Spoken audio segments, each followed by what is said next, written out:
I did say that some Jews believe heaven's going to be on earth. And that's what most Israelites believe. So let's address that concept of heaven right quick, shall we? The Israelites have a much more grounded uh, version of heaven, idea of heaven, right? As other Jews do, like I said. Heaven on earth,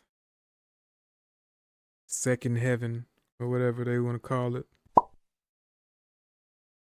When we take back the kingdom, right? We're gonna bring the kingdom to earth. Jesus, uh, Yeshua, Yahushua, gonna come and take back his kingdom and rule over these heathens and destroy the heathens. Can't destroy all the heathens because we're gonna be putting them, some of them, in slavery, right? Whatever. I know he's coming with the sword. He's gonna be just taking somebody's heads and putting the rest in slavery. Yeah, the same problem arises with this heaven. What if that's not what I want for my heaven? What if I don't want to rule the Edomites? What if I don't want to become the new slave master? Like, that doesn't appeal to me.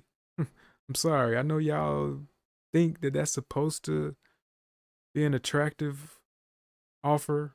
Like, hey, you follow these laws, statutes, commandments, you get the kingdom, you get to put these Edomites back in slavery, all these other nations. You get to do to them what they did to you. But we're not going to do that, right? Because we're not going to be as cruel.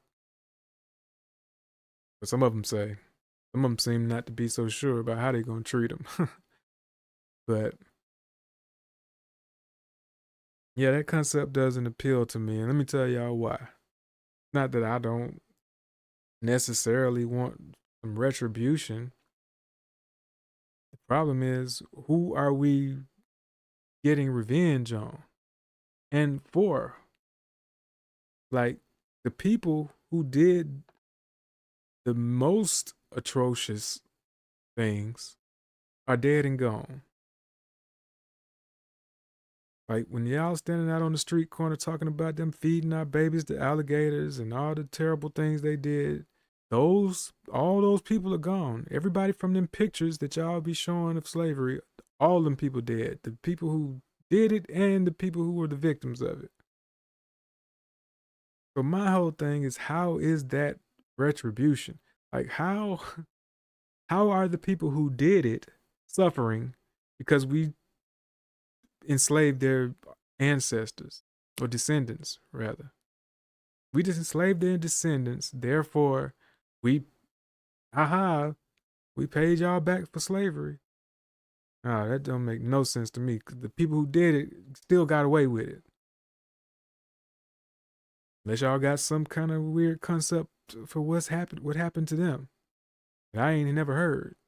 Y'all ain't never told me what's happened to the slave masters. They dead, and we just have to deal with the people left behind who benefit from what they did.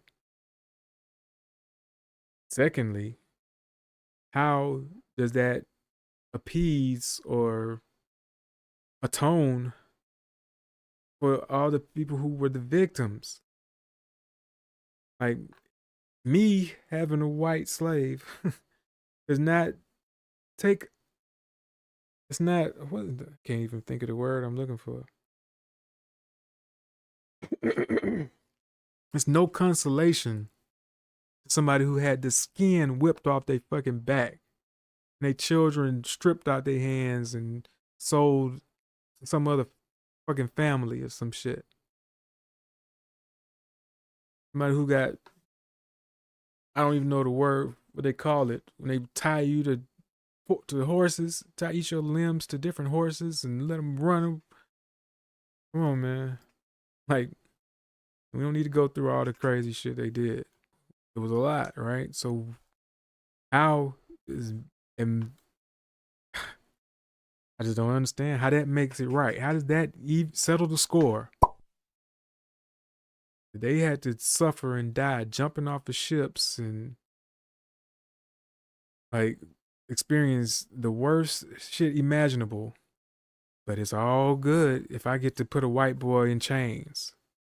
A white boy who ain't have nothing to do with that.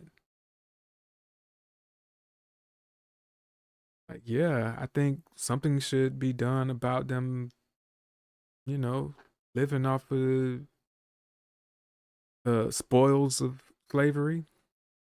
But how is that? I don't see how that's a solution. That don't even make sense. That just sounds like something somebody mad would do. Sounds like something you would do out of anger when you can't get to the people who did the thing. But we talking about God here. God could have done something to those people.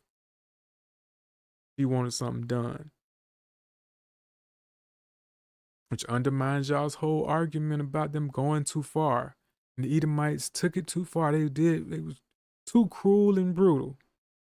God never once stepped in to stop them. But now, or in the future, someday, Jesus is gonna crack open the sky. And they're gonna get their judgment. Ooh. Like, fuck out of here, man.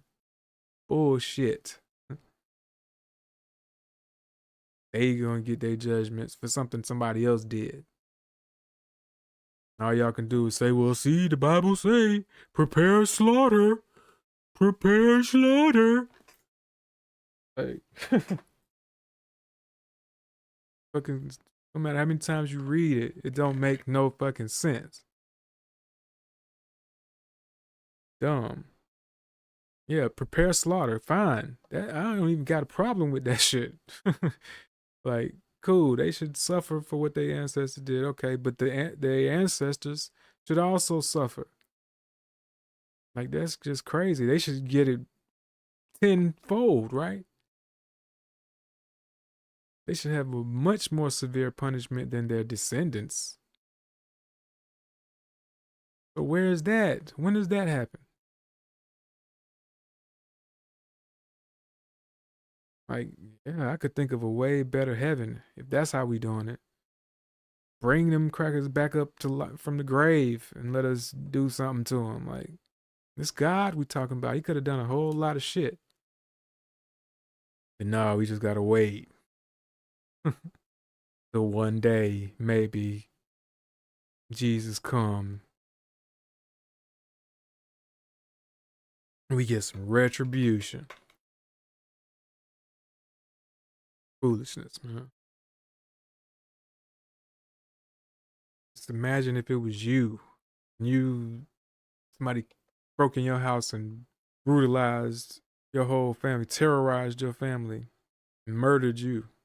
The person who does it, they get to go, they live a long, prosperous life.